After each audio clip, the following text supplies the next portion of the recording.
Lesson 12, Resultant Forces. The key question for this lesson is, how do you calculate a resultant force? Pause the video and have a go at the first knowledge check, then come back and check your answers. Question 1. Force is a scalar quantity, true or false? That's false. Force is a vector. Question 2. Write an equation that links weight, mass and gravity. Weight equals mg. Name a scalar quantity, distance or speed. Name a vector quantity, displacement or velocity. Draw a distance time graph showing a car travelling at a constant speed. So we have a distance time graph and we can show a constant speed with a straight line. Suggest an example of a non-contact force, gravity. Write the equation that links distance, speed and time. Speed equals distance, which should be s over t or s divided by t. Identify the unit of speed, meters per second. Overview for this lesson: calculate resultant forces, describe Newton's first law. Free body diagrams. We saw that we can represent forces using a force diagram. So we can represent forces using a force diagram, which shows the forces acting on an object. So a force diagram shows the forces acting on an object. The object is represented by a dot. The reason we use a dot, it's easy to draw and quick to draw. The direction of the arrow shows the direction of the force. So the direction of the arrow shows the direction of the force. The size of the arrow represents the size of the force. For example, here we have an object falling. Weight is represented by the larger arrow downwards, and the drag force is shown by the smaller arrow acting upwards. So if we look at the free body diagram, we can see there's two forces acting on the object. The free body diagram shows two forces acting on an object. The forces are acting in opposite directions and the weight is greater than the drag force. You can tell that because the weight arrow is greater than the drag arrow. Adding both of these together would result in a single force acting downwards. So we can add them together and we would end up with a single force acting downwards. This is called the resultant force. The resultant force is the single force that has the same effect as all the individual forces acting on the object. So the resultant force is the single force that shows the same effect as all the individual forces acting on the object. So this is examples that we looked at earlier. When we have two forces acting in the same direction and in a straight line, we add them together. So in this case, 20 newtons and 40 newtons will make 60 newtons. Notice the size of the arrows increased because the force is greater when we add them together, and they're in the same direction. When forces are in opposite directions but still in a straight line, we can subtract them. So 40 subtract 20, we end up with 20 newtons to the right. Notice the arrow becomes smaller to the right as well. Question number 1. Draw a free body diagram to show the forces acting on a book that's resting on a table. So we have a table. On the table we have a book. The upward force is called the contact force, also known as a normal force. So the contact force acts upwards. So that's a contact force. And we also have exactly the same size but acting in the opposite direction, the weight acting downwards. The book is picked up and then dropped on the floor. Draw a free body diagram to show the forces acting on the book as it's falling. So we have a book and it's falling through the air. So the force acting downwards is its weight. Assume the book is getting faster as it falls, so that means the drag force is less than the weight. So we have a drag force or air resistance acting upwards. Here we have a plane at a cruising speed at altitude, has 4 forces acting on it.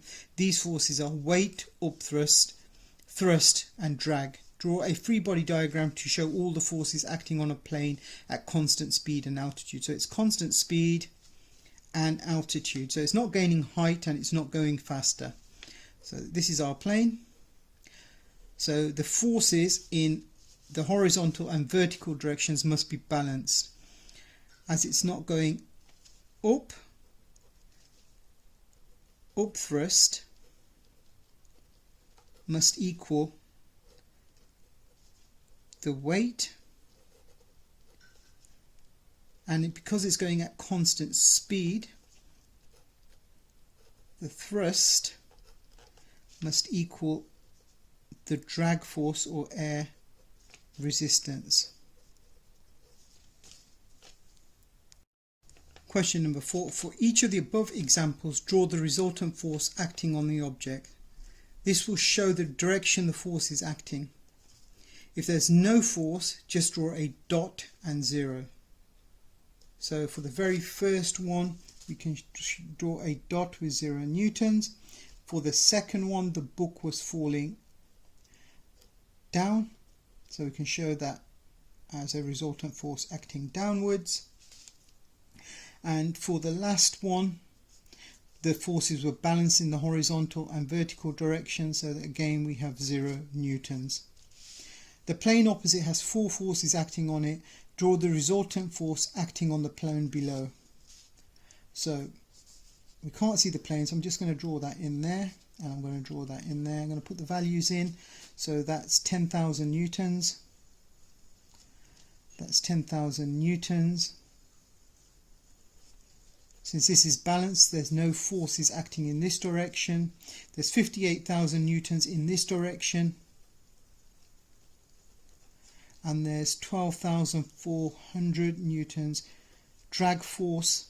So we can subtract these because they're acting in opposite directions. So therefore we end up with just one force, which is 45,000 newtons in the direction of the thrust.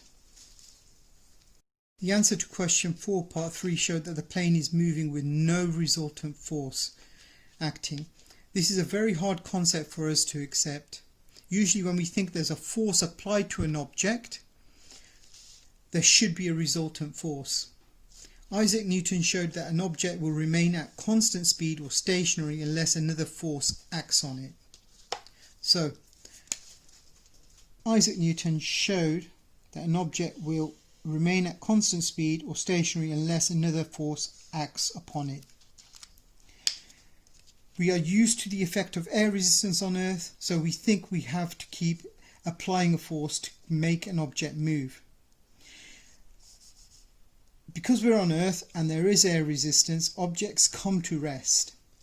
But if we have the same object in space, that object will go on forever until another force is applied to it to stop it.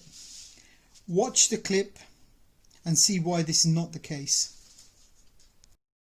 Learning activity 3. When you come back into the classroom, you will have a go at this activity. Now have a go at the last knowledge check and activity. Pause the video and then come back and check your answers.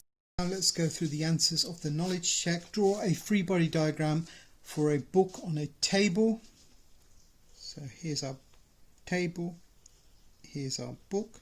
We have a contact force acting upwards. We have the weight acting downwards. The arrows are the same size. So weight and reaction or normal force or contact force acting upwards. So contact force. Question 2. An object with 0 resultant force has no forces acting on it. That's false. Direction is not important when calculating a resultant force. That's also false. Name the single force that represents all the individual forces acting on an object. That is the resultant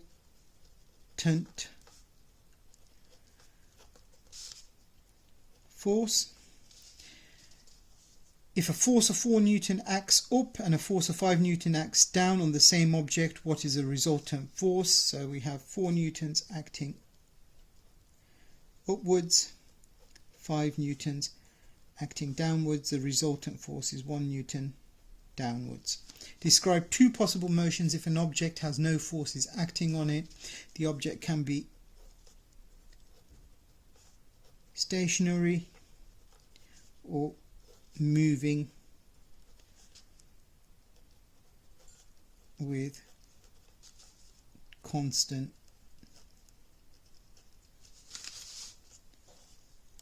speed in a straight line. Write the equation that links work, force and distance. Work done equals force times distance.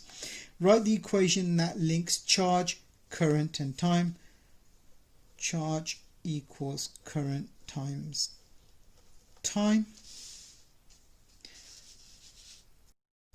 Resultant force. The runner in the diagram below is in the set position and has two forces acting on them. Answer the questions below. Compare the two forces acting on the runner. The two forces are the same size but acting in opposite directions. Calculate the resultant force on the runner. Since they're in opposite directions, we subtract them. The resultant force is then 0 newtons. Question number 3. When the starting gun is fired, the runner uses their muscles to apply a forward force of 80 newtons. Calculate their resultant force if the backward force or drag is still 40 newtons. So let's draw this out. 80 newtons forwards,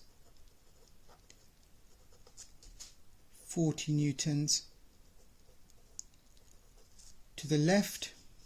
The resultant force is 40 newtons. Suggest the direction of the resultant force to the right or in the direction of the thrust. As the runner gains speed, the drag force is increased to 70 newtons. The runner maintains 80 newtons force from their muscles. So let's draw this out. 80 newtons in this direction, 70 newtons drag force. The resultant force is 10 newtons to the right.